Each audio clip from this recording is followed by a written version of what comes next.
ॐ भूर्भुवः स्वः तत्सवितुर्वरेण्यं भर्गो देवस्य धीमहि धियो यो नः प्रचोदयात्। ॐ शान्ति शान्ति शान्तिः। नमस्ते मेरे प्यारे दोस्तों, ये भगवान श्री रामकृष्ण परमहंस की पवित्र ग्रंथ वचनामृत का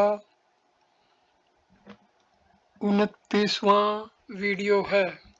इस वीडियो को हम शुरू करते हैं परिच्छेद 73 ईश्वर दर्शन के उपाय, भाग 1। श्री रामकृष्ण तथा तांत्रिक भक्त। आज पौष शुक्ला चतुर्थी है, 2 जनवरी 1884। श्री रामकृष्ण भक्तों के साथ दक्षिणेश्वर के काली मंदिर में निवास कर रहे हैं। आजकल रखाल, लाटू, हरीश, रामलाल मास्टर दक्षिणेश्वर में निवास कर रहे हैं। दिन के 3 बजे का समय होगा। श्री रामकृष्ण का दर्शन करने के लिए मणि बेलतला से उनके कमरे की ओर आ रहे हैं। वे एक तांत्रिक भक्त के साथ पश्चिम के बरामदे में बैठे हैं। मणि ने आकर भूमि पर माथा टेककर प्रणाम किया। श्री रामकृष्ण ने उन्हें अपने पास बैठने के लिए कहा। संभव है तांत्रिक भक्त के साथ वार्तालाप करते करते उन्हें भी उपदेश देंगे। श्री महिम चक्रवर्ती ने तांत्रिक भक्त को श्री रामकृष्ण का दर्शन करने के लिए भेजा है। भक्त गेरुआ वस्त्र धारण किए हैं। श्री रामकृष्ण तांत्रिक भक्त के प्रति ये सब तांत्रिक साधना के अंग हैं। कपाल पात्र में सुधा का पान करना, उस सुधा को कारणवारी कहते हैं, है ना तांत्रिक? जी हाँ। श्री रामकृष्ण 11 पात्र ने तांत्रिक 3 तोला भर शव साधना के लिए। श्री रामकृष्ण पर मैं तो सुरा छू तक नहीं सकता। तांत्रिक आपका सहजानंद है। यह आनंद होने पर और फिर क्या चाहिए? श्री रामकृष्ण फिर देखो, मुझे जब तब भी अच्छे नहीं लगते। सदा स्मरण मनन रहता है। अच्छा षटचक्र क्या चीज है? तांत्रिक जी वह सब अनेक तीर्थों की तरह है। प्रत्येक चक्र में शिव शक्ति विराजमान हैं। वे आंखों से देखे नहीं जाते, शरीर काटने पर भी नहीं मिलते। मणि चुपचाप सुन रहे हैं। उनकी ओर देखकर श्री रामकृष्ण तांत्रिक भक्त से पूछ रहे हैं। श्री रामकृष्ण तांत्रिक के प्रति, अच्छा बीज मंत्र पाए बिना क्या कुछ सिद्ध होता है? तांत्रिक होता है विश्वास द्वारा, गुरु वाक्य पर विश्वास। श्री रामकृष्ण मणि की ओर इशारा करके, विश्वास। तांत्रिक भक्त के चले जाने पर ब्राह्मण समझ के श्री जयगोपाल सेन आए। श्री रामकृष्ण उनके साथ वार्तालाप कर रहे हैं। राखाल, मणि आदि भक्त पास बैठे हैं। तीसरे पहर का समय है। श्री रामकृष्ण जयगोपाल के प्रति किसी से किसी मत से विद्वेष नहीं करना चाहिए। निराकारवादी साकारवादी सभी उन्हीं की ओर जा रहे हैं। ज्ञानी, योगी, भक्त सभी उन्हें खोज रहे हैं। ज्ञान मार्ग के लोग कहते हैं ब्रह्म, योगी गण कहते हैं आत्मा, परमात्मा, भक्त गण कहते हैं भगवान। फिर यह भी है नित्य देव, नित्य दास। जय गोपाल, कैसे जानूं कि सभी पथ सत्य हैं? श्री राम कृष्ण, किसी एक पथ से ठीक ठीक जा सकने पर उनके पास पहुंचा जा सकता है। उस समय सभी पथों का पता भी जाना जा सकता है। जैसे एक बार किसी तरह यदि छत पर उठना संभव हो सके तो लकड़ी की सीढ़ी से भी उतरा जा सकता है, पक्की सीढ़ी से भी, एक बांस के सहारे भी और एक रस्सी के द्वारा भी। उनकी कृपा होने पर भक्त सब कुछ जान सकता है। उन्हें एक बार प्राप्त करने पर सब कुछ जान सकोगे। एक बार किसी भी तरह बड़े बाबू के साथ साक्षात्कार करना चाहिए, उनसे बातचीत करनी चाहिए। तब बापू स्वयं ही बता देंगे कि उनके कितने बगीचे, तालाब या कंपनी के कागज हैं। ईश्वर दर्शन के उपाय। जय गोपाल, उनकी कृपा कैसे होती है? श्री राम कृष्ण, सदा उनके नाम व गुणों का कीर्तन करना चाहिए। जहाँ तक संभव हो सांसारिक चिंतन का त्याग करना चाहिए। तुम खेती करने के लिए अनेक कष्ट से खेत में जल ला रहे हो, परंतु खेत की मेड़ पर के एक छेद में से सब जल बाहर निकल जा रहा है। तब तो नाली काटकर जल लाना व्यर्थ हुआ, व्यर्था श्रम ही हुआ। चित्त शुद्धि होने पर, विषय भोग की आसक्ति दूर हो जाने पर व्याकुलता आएगी। तुम्हारी प्रार्थना ईश्वर के पास पहुंचेगी। टेलीग्राफ का तार टूटा रहने पर अथवा उसमें अन्य कोई दोष रहने पर तार का समाचार नहीं पहुंचेगा। मैं व्याकुल होकर एकांत में रोता था। कहाँ हो नारायण कहकर रोता था। रोते रोते बाह्य ज्ञान लुप्त हो जाता था। मैं महावायु में लीन हो जाता था। योग कैसे होता है? टेलीग्राफ का तार टूटा न रहने पर या उसमें कोई दोष न रहने पर होता है। विषयों के प्रति आसक्ति का एकदम त्याग। किसी प्रकार की काम वासना नहीं रखनी चाहिए। काम वासना रहने पर उसे सकाम भक्ति कहते हैं। निष्काम भक्ति को अहेतुकी भक्ति कहते हैं। तुम प्यार करो या न करो, फिर भी मैं तुम्हें प्यार करता हूँ, इसी का नाम है अहेतुक प्रेम। बात यह है उनसे प्रेम करना। प्रेम गहरा होने पर दर्शन होता है। पति पर सती का आकर्षण, संतान पर माँ का आकर्षण और विषय प्रिय व्यक्ति का सांसारिक विषयों के प्रति आकर्षण, ये तीन आकर्षण यदि एक ही साथ हो तो ईश्वर का दर्शन होता है। जय गोपाल विषय प्रिय व्यक्ति है। क्या इसीलिए श्री राम कृष्ण उन्हीं के योग्य ये सब उपदेश दे रहे हैं? ज्ञान पथ और विचार पथ, भक्ति योग और ब्रह्म ज्ञान। श्री राम कृष्ण अपने कमरे में बैठे हुए हैं। रात के 8 बजे होंगे।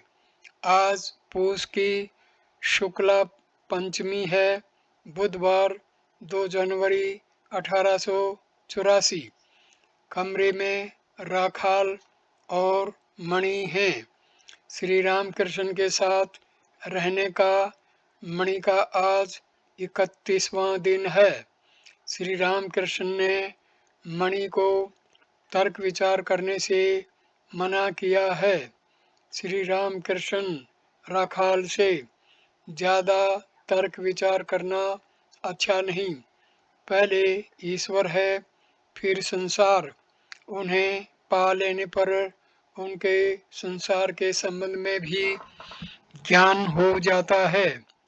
मणि और राखाल से यदु मल्लिक से बातचीत करने पर उसके कितने मकान हैं, कितने बगीचे हैं, कंपनी के कागजात कितने हैं, यह सब समझ में आ जाता है। इसीलिए तो ऋषियों ने वाल्मीकि को मरा मरा जपने के लिए उपदेश दिया था। इसका एक विशेष अर्थ है। मैं का अर्थ है ईश्वर और रा का अर्थ संसार। पहले ईश्वर फिर संसार। कृष्ण किशोर ने कहा था, मरा मरा शुद्ध मंत्र है, क्योंकि वह ऋषि का दिया हुआ है। मैं अर्थात ईश्वर और रा अर्थात संसार। इसीलिए वाल्मीकि गीत्र है, पहले सब कुछ छोड़कर निर्जन में व्याकुल हो रो कर ईश्वर को पुकारना चाहिए।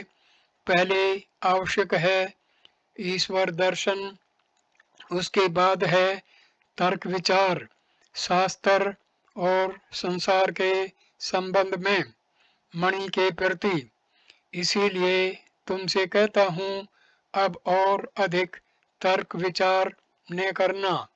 यही बात कहने के लिए मैं झाऊ तल्ले से उठकर आया हूँ। ज्यादा तर्क विचार करने पर अंत में हानि होती है। अंत में हाजरे की तरह हो जाओगे। मैं रात में अकेला रास्ते पर रो रो कर टहलता और कहता था, माँ मेरी विचार बुद्धि पर वज्र प्रहार कर दो। कहो अब तो तर्क विचार ने करोगे। मणि जी नहीं। श्री राम कृष्ण। भक्ति से ही सब कुछ प्राप्त होता है। जो लोग ब्रह्म ज्ञान चाहते हैं, यदि वे भक्ति मार्ग पकड़े रहें तो उन्हें ब्रह्म ज्ञान भी हो जाता है। उनकी दया रहने पर क्या कभी ज्ञान का अभाव भी होता है। उस देश में कामार पुकुर में धान नापते हैं। जब राशि चुक जाती है तब एक आदमी और धान फेल देता है। इस तरह राशि फिर तैयार हो जाती है। माही ज्ञान की राशि पूरा करती जाती हैं।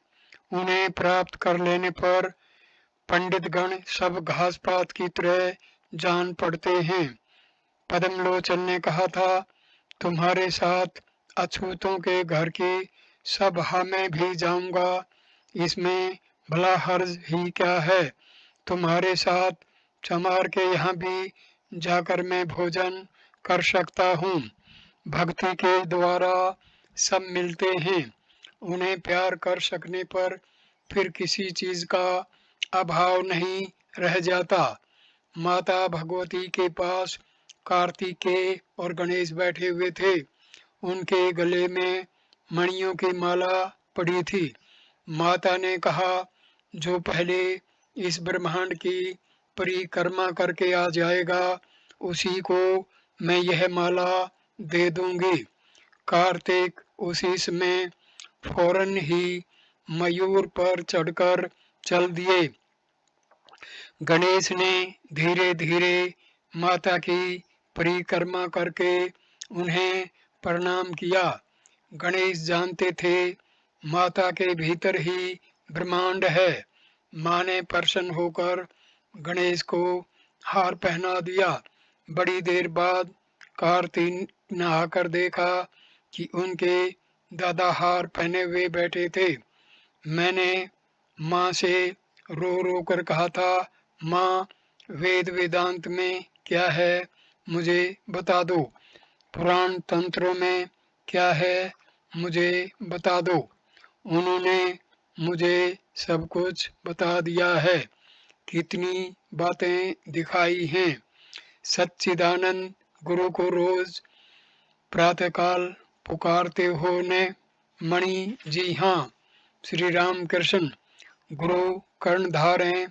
फिर देखा मैं एक अलग हूँ, तुम एक अलग। फिर कूदा और मछली बन गया। देखा कि सच्चिदानंद समुद्र में आनंद पूर्वक विचर रहा हूँ। ये सब बड़ी ही गुह्य कथाएं हैं। तर्क विचार करके क्या समझोगे? वे जब दिखा देते हैं तब सब प्राप्त होता है। किसी वस्तु का अभाव नहीं रहता।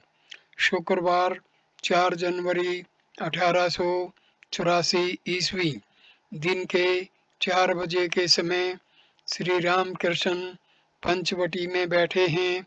मुख पर हंसी है और साथ हैं मणि, हरिपद आदि। हरिपद के साथ स्वर्गीय आनंद चटर्जी के बारे में बातें हो रही हैं और घोषपाड़ा के साधन भजन की बातें। धीरे धीरे श्री रामकृष्ण अपने कमरे में आकर बैठे हैं। मणि, हरिपद, राखाल आदि भक्तगण भी उनके साथ रहते हैं। मणि अधिक समय बेलतल्ला में रहते हैं। साधना काल में श्री राम कृष्ण के दर्शन। श्री राम कृष्ण, एक दिन दिखाया चारों ओर शिव और शक्ति। शिव और शक्ति का रमण मनुष्यों, जीव जंतुओं, वृक्षों और लताओं सभी में वही शिव और शक्ति, पुरुष और प्रकृति सर्वत्र इन्हीं का रमण। दूसरे दिन दिखाया कि नरमुंडों की राशि लगी हुई है, पर्वताकार और कहीं कुछ नहीं।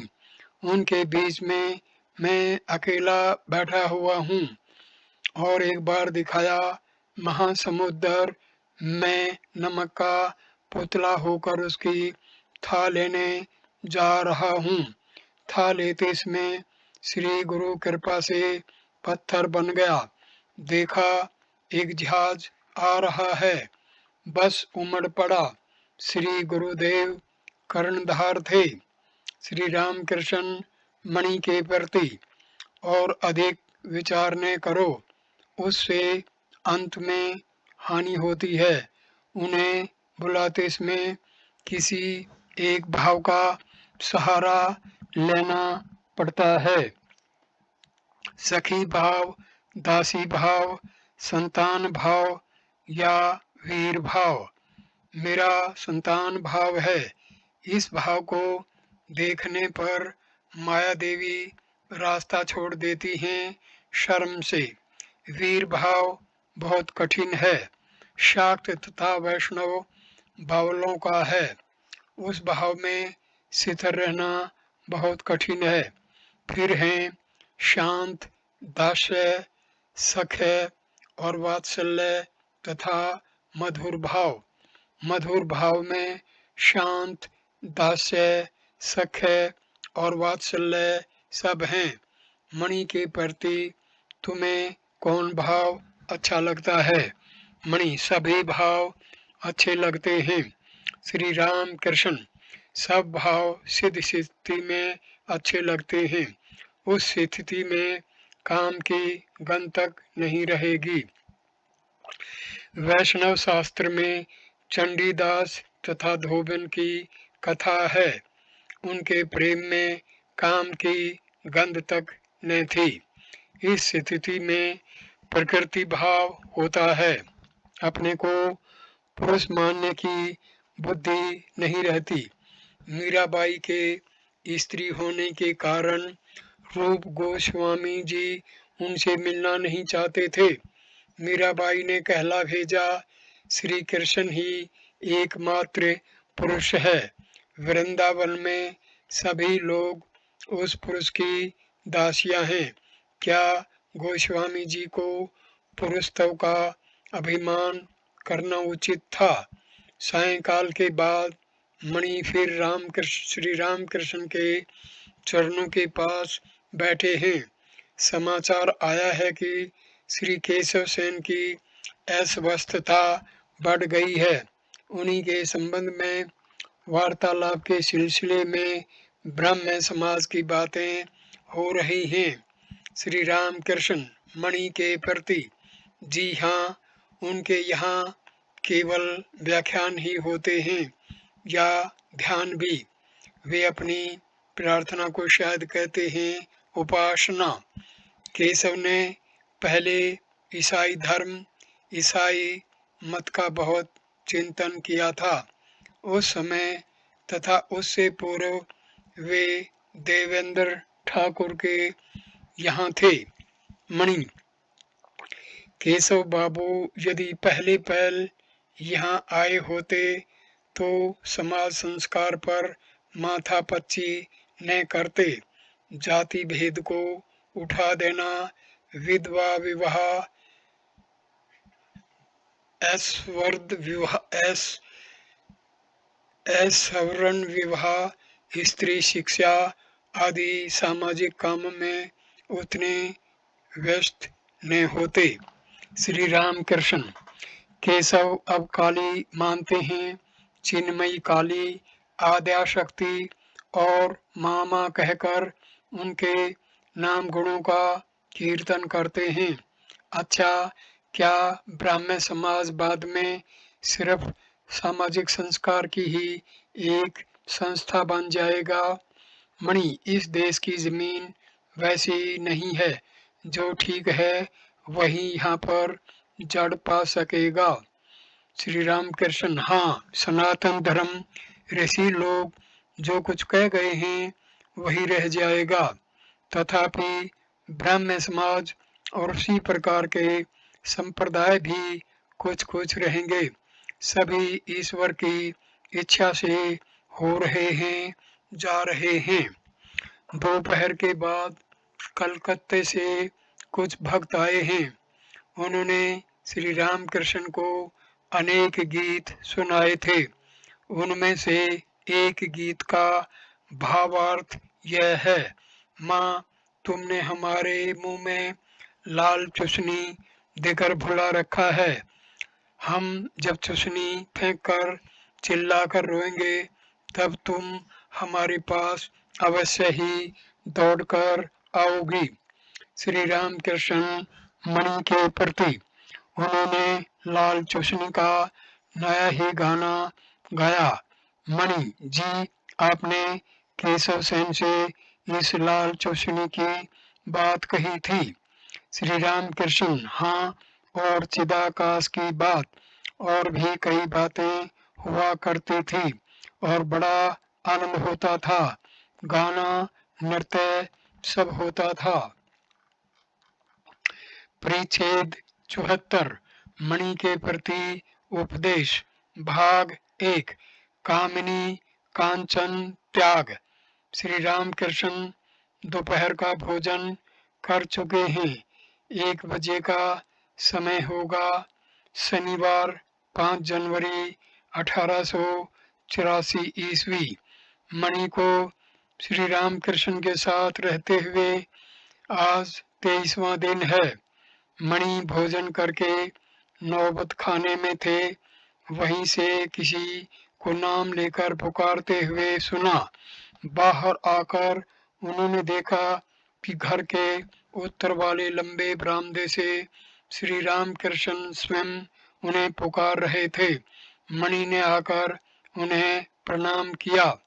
दक्षिण के बरामदे में श्री रामकृष्ण मणि से वार्तालाप कर रहे हैं। श्री रामकृष्ण, तुम लोग किस तरह ध्यान करते हो? मैं तो बेल के नीचे कितने ही रूप साफ साफ देखता था। एक दिन देखा सामने रुपए, दुशाला, एक थाल, संदेश और 2 औरतें। तब मैंने मन से पूछा, मन तो इनमें से कुछ चाहता है। फिर संदेशों को देखा, विष्ठा है।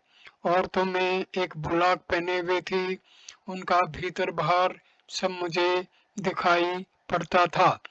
आंतें, मलमूत्र, हाड़ मांस, खून, मन ने कुछ ने चाहा। मन उन्हीं के पाद पद्मों से मन उन्हीं के पाद पद्मों में लगा रहा। निकती, कांटे वाला तरबूज के नीचे भी कांटा होता है और ऊपर भी। मन नीचे वाला कांटा है। मुझे सदा ही भय लगा रहता था कि कहीं ऐसा न हो कि ऊपर वाले कांटे से ईश्वर से मन विमुख हो जाए। तिस पर एक आदमी सदा ही हाथ में त्रिशूल लिए मेरे पास बैठा रहता था। उसने डराया कहा, नीचे वाला कांटा ऊपर वाले कांटे से इधर उधर झुका नहीं कि यह त्रिशूल भोंक दूंगा। बात यह है कि कामिनी कांचन का त्याग हुए बिना कुछ होने का नहीं। मैंने 3 त्याग किए थे, जमीन, जोरू और रुपया। भगवान रघुवीर के नाम की जमीन रजिस्ट्री कराने के लिए मुझे उस देश में कामारपुकुर में जाना पड़ा था। मुझसे दस्तक करने के लिए कहा गया। मैंने दस्तक नहीं किए। मुझे यह ख्याल था ही नहीं कि यह मेरी जमीन है। रजिस्ट्री ऑफिस वालों ने केशव सेन का गुरु समझकर मेरा खूब आदर किया था। आम ला दिए, परंतु घर ले जाने का अख्तियार था ही नहीं, क्योंकि सन्यासी को संचय नहीं करना चाहिए। त्याग के बिना कोई कैसे उन्हें पा सकता है। अगर एक वस्तु के ऊपर दूसरी वस्तु रखी हो तो पहली वस्तु को बिना हटाए दूसरी वस्तु कैसे मिल सकती है। निष्काम होकर उन्हें पुकारना चाहिए, परंतु सकाम भजन करते करते भी निष्काम भजन होता है। ध्रुव ने राजा के लिए तपस्या की थी, परंतु उन्होंने ईश्वर को प्राप्त किया था। उन्होंने कहा था, अगर कोई कांच के लिए आकर कंचन पा जाए तो उसे क्यों छोड़े। दया दान आदि और श्री राम कृष्ण श्री चैतन्य देव का दान। सतोगुण के पाने पर मनुष्य ईश्वर को पाता है। संसारी मनुष्यों के दान आदि कर्म प्रायश काम ही होते हैं। यह अच्छा नहीं, निष्काम करना ही अच्छा है, परंतु निष्काम भाव से करना है बड़ा कठिन। ईश्वर से भेंट होने पर क्या उनसे यह प्रार्थना करोगे कि मैं कुछ तालाब खुदवाऊंगा या रास्ता, घाट, दवाखाना और अस्पताल बनवाऊंगा? क्या उनसे कहोगे, हे ईश्वर, मुझे ऐसा वर दीजिए कि मैं यही सब करूं? उनका दर्शन होने पर ये सब वासनाएं एक और पड़ी रहती हैं, परंतु इसलिए क्या दया और दान के कर्म ही न करना चाहिए? नहीं, यह बात नहीं। आंखों के आगे दुख और विपत्ति देखकर धन के रहते सहायता आवश्यक करनी चाहिए। ऐसे समय ज्ञानी कहता है, दे इसे कुछ दे, परंतु भीतर ही भीतर मैं क्या कर सकता हूँ, कर्ता ईश्वर ही है, अन्य सब अकर्ता हैं, ऐसा बोध उसे होता रहता है। महापुरुष गण जीवों के दुख से दुखी होकर उन्हें ईश्वर का मार्ग बतला जाते हैं। शंकराचार्य ने जीवों की शिक्षा के लिए विद्या का अहम रखा था। अन्नदान की अपेक्षा ज्ञान दान और भक्ति दान अधिक ऊंचा है। चैतन्य देव ने इसीलिए चांडाला चंडालों तक में भक्ति का वितरण किया था। देह का सुख और दुख तो लगा ही है। यहाँ आम खाने के लिए आए हो, आम खा जाओ। आवश्यकता ज्ञान और भक्ति की है। ईश्वर ही वस्तु है और सब अवस्तु। क्या स्वाधीन इच्छा फ्री विल है श्री रामकृष्ण का सिद्धांत। सब कुछ वे ही कर रहे हैं।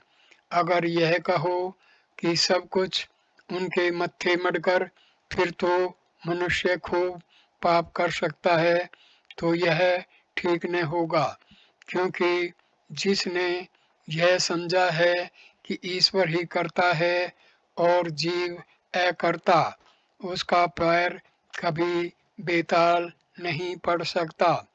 इंग्लिशमैन जिसे स्वाधीन इच्छा फ्री विल कहते हैं, वह उन्होंने दे रखी है। जिन लोगों ने उन्हें नहीं पाया, उनमें अगर इस स्वाधीन इच्छा का बोध न होता तो उनसे पाप की वृद्धि हो सकती थी।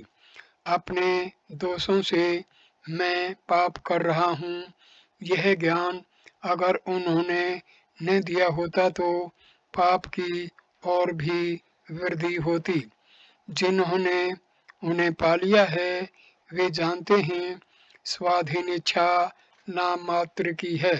वास्तव में वे ही यंत्री हैं। मैं केवल यंत्र हूँ। वे इंजीनियर हैं, मैं गाड़ी। भाग 2। दिन का पिछला पहर है। 4 बजे का समय होगा। पंचवटी वाले कमरे में श्रीयुत राखाल तथा और भी 2-1 भक्त मणि का कीर्तन सुन रहे हैं। गाना सुनकर राखाल को भावावेश हो गया है। कुछ देर बाद श्री रामकृष्ण पंचवटी में आए। उनके साथ बाबूराम और हरीश है। राखाल: इन्होंने कीर्तन सुनाकर हम लोगों को खूब प्रसन्न किया।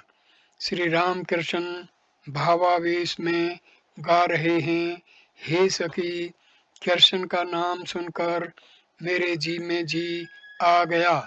श्री रामकृष्ण ने कहा, यही सब गाना चाहिए। सब सखी मिली बैठला। फिर कहा, बात यही है कि भक्ति और भक्तों को लेकर रहना चाहिए। श्री कृष्ण के मथुरा जाने पर यशोदा राधिका के पास गई थी। राधिका उसमें ध्यान में थी। फिर उन्होंने यशोदा से कहा, मैं आदि शक्ति हूँ, तुम मुझसे वर याचना करो। यशोदा ने कहा, वर और क्या दोगी?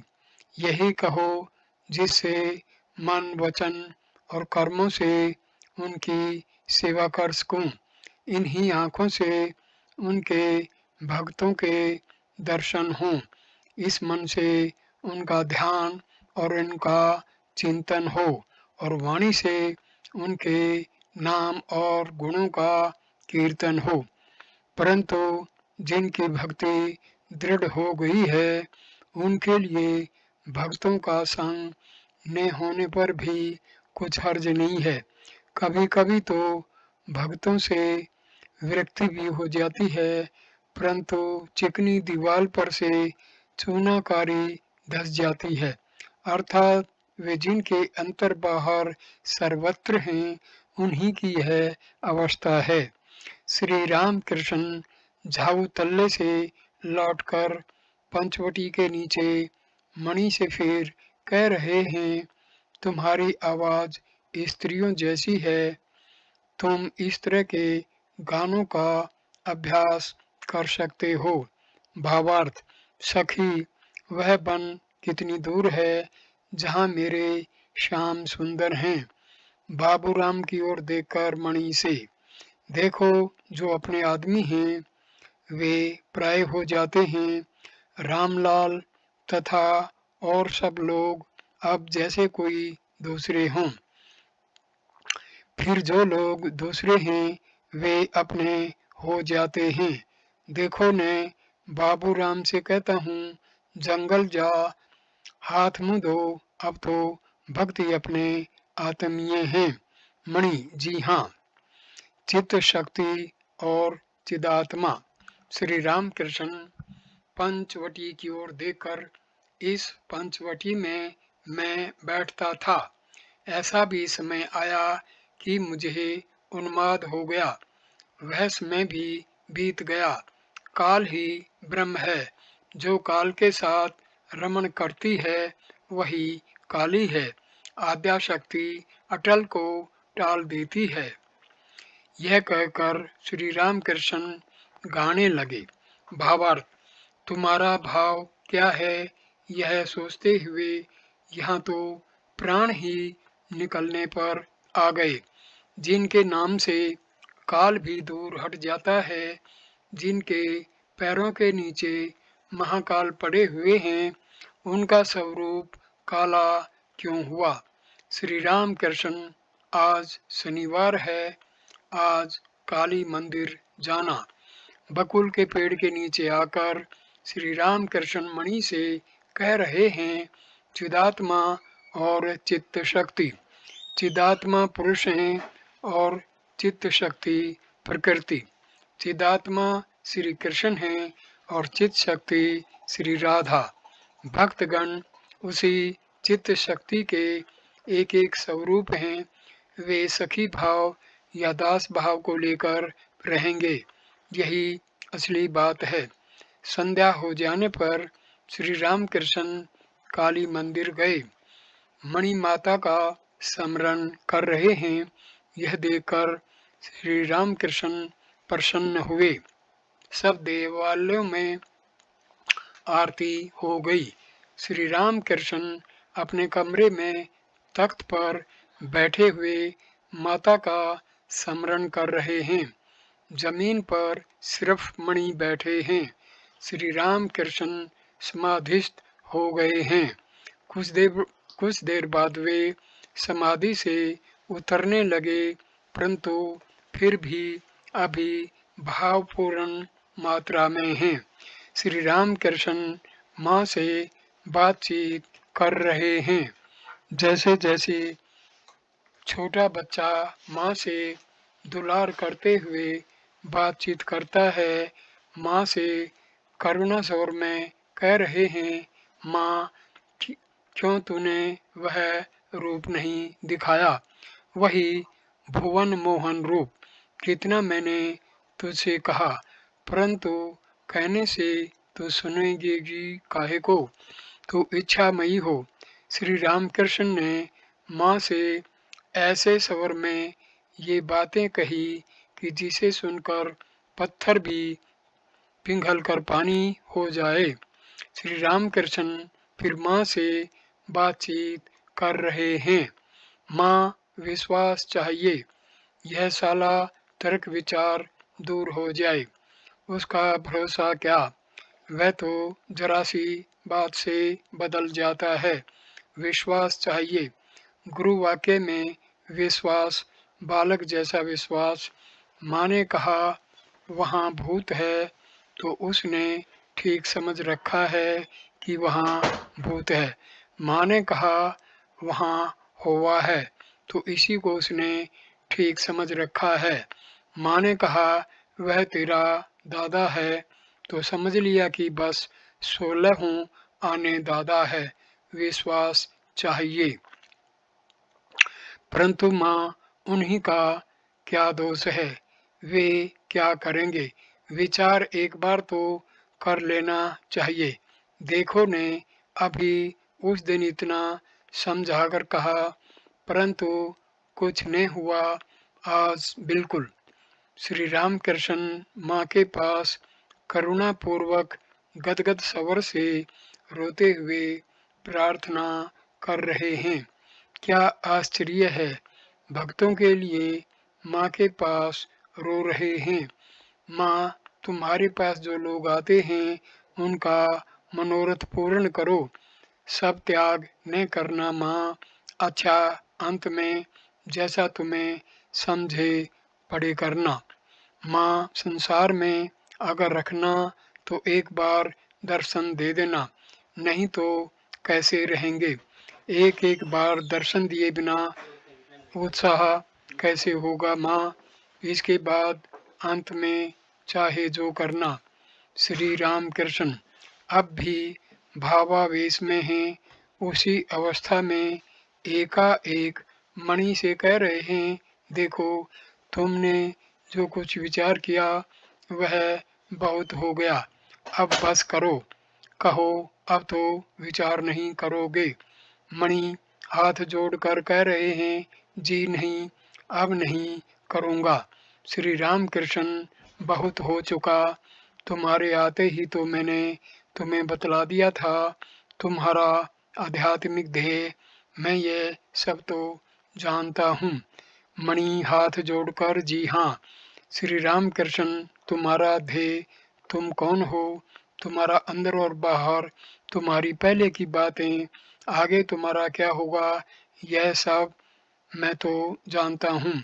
मणि हाथ जोड़े हुए, जी हाँ श्री राम कृष्ण, तुम्हारे लड़के हुए हैं, सुनकर तुम्हें फटकारा था।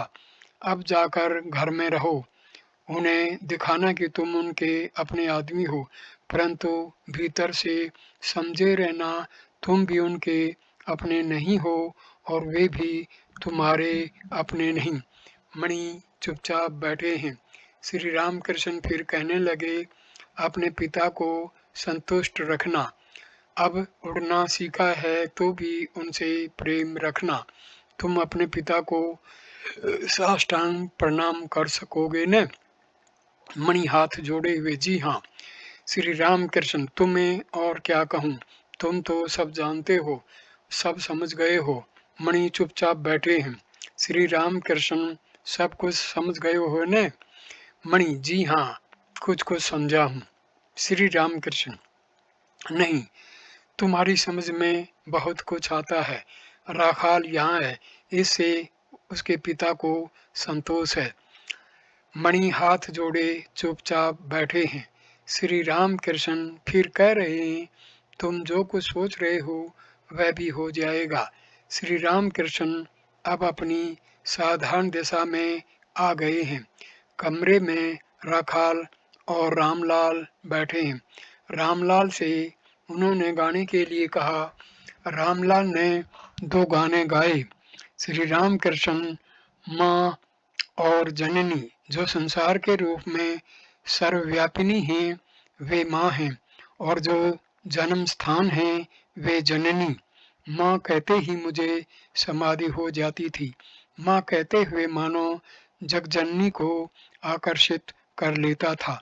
जैसे धीवर जाल फेंकते हैं, फिर बड़ी देर बाद जाल खींचते रहते हैं, फिर उसमें बड़ी बड़ी मछलियाँ आ जाती हैं। गौरी पंडित का कथन, काली और श्री गौरांग एक हैं। गौरी ने कहा था, काली और श्री गौरांग को एक समझने पर ज्ञान पक्का होगा। जो ब्रह्म है वही शक्ति काली है, वही नर के स्वरूप में श्री गौरांग हैं। श्री राम कृष्ण की आज्ञा पाकर रामलाल ने फिर गाना शुरू किया। गाना समाप्त होने पर श्री राम कृष्ण ने मणि से कहा, जो नित्य हैं उन्हीं की लीला है। भक्तों के लिए उन्हें जब नर रूप में देख लेंगे तभी तो भक्त उन्हें प्यार कर सकेंगे, तभी तो उन्हें भाई बहन, माँ बाप और संतान की तरह प्यार कर सकेंगे। वे भक्तों की प्रीति के कारण छोटे होकर लीला करने के लिए आते हैं। मैं इस वीडियो को यहीं पर संपूर्ण करके विराम देता हूँ। अगला वीडियो 28वां नंबर, परिच्छेद 75, ईश्वर दर्शन के लिए व्याकुलता से हम शुरू करेंगे। वीडियो देखने के लिए धन्यवाद मेरे दोस्तों। नमस्कार, नमस्ते।